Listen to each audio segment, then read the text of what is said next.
Good afternoon. I was here in the garden again, and it's a Tuesday afternoon about 1 o'clock-ish. I'm not cutting the grass, although it sounds like it with the lawnmower going. What I'm actually doing is chopping stuff up. And let me show you this down here, look. So down here, loads of bits that I've chopped out and cut out from the beds here. Some bits of fennel there, some bits of potentilla that was just going a bit in the wrong direction. Lots of poppies, artichoke leaves, a few forget-me-nots there, all sorts of bits that I've been pulling out of these beds over the last couple of days, because it's been nice working out in the garden in these little shady spots. Now I'll come over to this shady spot again.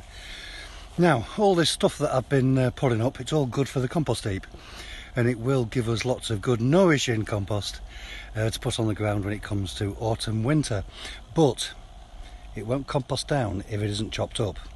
So I'm going over everything with the lawnmower, chopping it up really fine, collecting it all. Let me show you this, look. Collecting it all in the bag on the end of the lawnmower there, and then it can go straight onto the heap. Now, because it's chopped up so small, each of these cut edges on these plants will start to compost really quick, and I reckon within 48 hours it'll be too hot to stick your hand in this pile of clippings. Anyway, I'm going to chop it all up now with the lawnmower, get rid of all these weeds, get them on the compost heap so that we can put them on the ground for next year.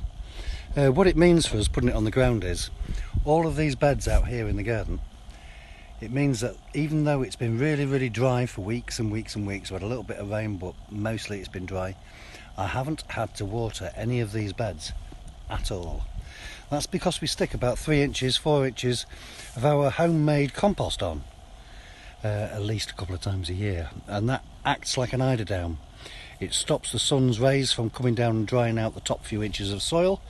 It dries out the top few inches of compost, and when it rains it just sends all those nutrients back down. The worms come up, they drag it down, make loads of holes, so the more compost you can make the better, and this is the best way of making compost. Chop it up in your lawnmower first.